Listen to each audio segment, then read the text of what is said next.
Now, no pressure, Jim, but if you don't find this delicious, I'm going to be deeply offended.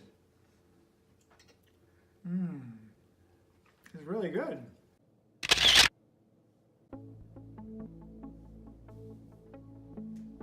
About 3 years ago, I was making arroz con pollo, chicken with rice, which is one of my favorite dishes that my ex-boyfriend's Cuban grandmother taught me how to make from scratch. And one of the things I had to do was you cook the whole chicken in the pot, and when it's boiling hot, you put on rubber gloves and you pull out all the bones. You remove the skin and the flesh and everything else. And I'm doing this, and I've done it many times before, and I just got so sickened by the process. I was like, what am I doing? I'm like disemboweling this animal. And I was like sort of dry heaving as I did it. It had never bothered me, and suddenly it did. And that night I served the meal. It was like a dinner party, and I couldn't really enjoy it. And then that happened in Seattle. I was visiting a friend, and I had to fly home the next day, and it turned out to be about 15 hours of travel. And in a single day, I read a book by Gillian Flynn called Sharp Objects, and it takes place in part on a hog farm. And she describes in detail the treatment of the hogs.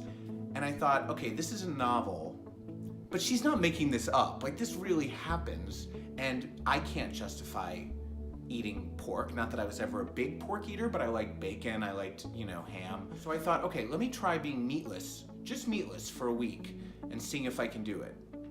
And I found it really easy, and I didn't miss the meat. So from then on, I was vegetarian. This past August, I watched the documentary, What the Health?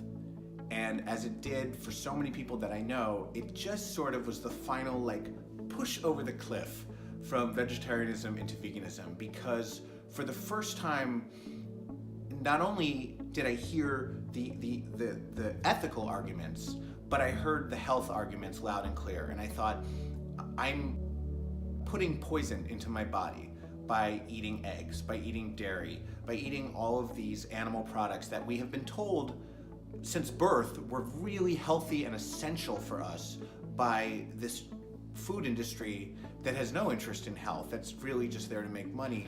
And I'm essentially ingesting carcinogens with every meal.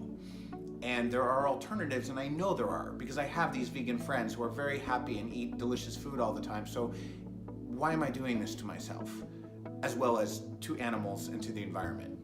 And again, it was like, I don't know if I can do this, but I'm gonna try it for a week, and I've been vegan ever since. Tonight, I'm gonna be serving this to a friend of mine who is an omnivore, and I think there is kind of a subtle persuasion campaign going on when you make really delicious vegan food for people and they go, oh my God, this is vegan, I can't believe it. They suddenly realize that they have options and that they don't just have to eat like grass, which is what people think. One of the criticisms I get from friends and also just people I know on Facebook are like, why do you have to talk about veganism all the time? And my answer is, I don't talk about it all the time. You talk about it all the time. Because what happens is, if I'm out to dinner with someone and I order my meal and they go, why aren't you getting meat? Are you vegan? And I go, yeah. Why? Why would you do that? How are you getting enough nutrition? Don't you need meat to stay alive? I think you need meat to stay alive. You put me in a defensive place where I then have to justify my diet and lifestyle to you, and we end up talking about it for an hour. But you brought it up. I'm not the one bringing it up. I would much rather talk about other things than my diet. But everyone else is so fascinated / horrified by it that they feel the need to ask me a million questions and sort of force me to defend my choice. Vegan gets a bad rap, and we have to find a way to compete with the meat industry, the dairy industry, all of these catchy slogans that they have. Someone has to do that for vegan food and make it sound more appealing, because it is incredibly appealing. Hi, I'm Adam Sank, and we are going to make rama, which is my favorite Thai sauce. You can put it on anything. I love it with tofu, and most especially with soy curls. Soy curls are 100% soy. They come dried. You soak them for 10 minutes, you drain the water, cook them, and you add them to anything as you would chicken. 100% whole, non-GMO soybeans. That's all that's in here. They are very high in protein, very high in fiber, The first thing we're gonna do is start on the rice. Brown rice takes a long time to cook, and I always forget to start it until I'm like almost done with the meal, and then you have to wait like another 40 minutes. And I am starving. Whatever amount you're using, just use twice that amount of water, a little bit of olive oil, salt. Let it boil, put the lid on it, turn it down to low, and just cook it until it's perfect. While the rice is cooking, we're gonna soak our soy curls. Now the soy curls you can just buy on Amazon. You get like 3 bags of them for 10 bucks. And each one makes a giant meal, so it's very economical. You just pour them into the bowl. I'm gonna add a little bit of soy sauce to flavor them. I turn on the tap and I just fill it just enough to cover them. And I soak them for 10 minutes. At the end of 10 minutes, you drain those soy curls. It doesn't have to be bone dry, you just kind of pour out any excess water. So after I drain the soy curls, I take my red peppers and garlic with a little bit of olive oil. I put them on medium-high heat, and I saute them for just a few minutes. And then after that, we're gonna pour in our soy curls right on top of them and let them cook. Feel free to get my butt, Donnie. It's my best feature. Okay. How's it look? Really, really good. That is a vegan butt, ladies and gentlemen. That butt is 100% plant-based. Meanwhile, the broccoli, we're gonna put in just a little plastic bag, like a plastic produce bag, soaking wet, pop it in the microwave for a full minute. It's my favorite way to steam broccoli.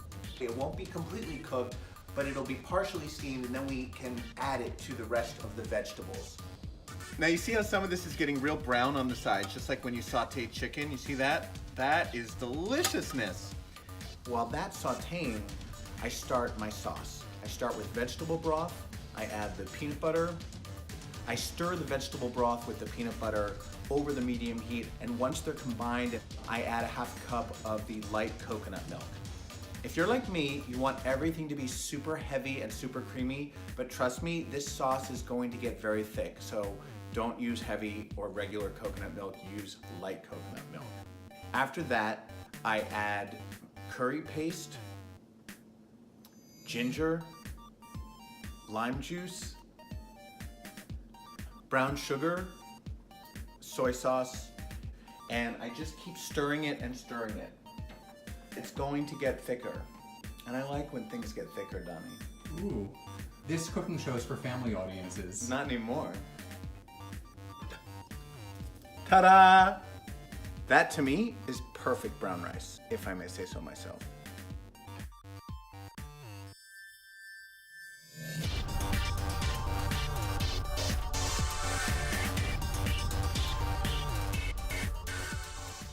Max really wants this dish. Max, can I have some now, Max? Can I have some? No? Okay. I'm so excited about this. Oh. Oh my God, the sauce. Adam, thank you so much. My pleasure. Heavenly. You really like it? I love it. And I have to tell you, I was a little bit afraid because I'm not a big fan of coconut. I either don't taste it or I guess I like it now. I feel like I need to look at the label just to confirm that this is not chicken. It's 100% soybean. Y nada más. Y nada Dani más. Adam, you outdid yourself.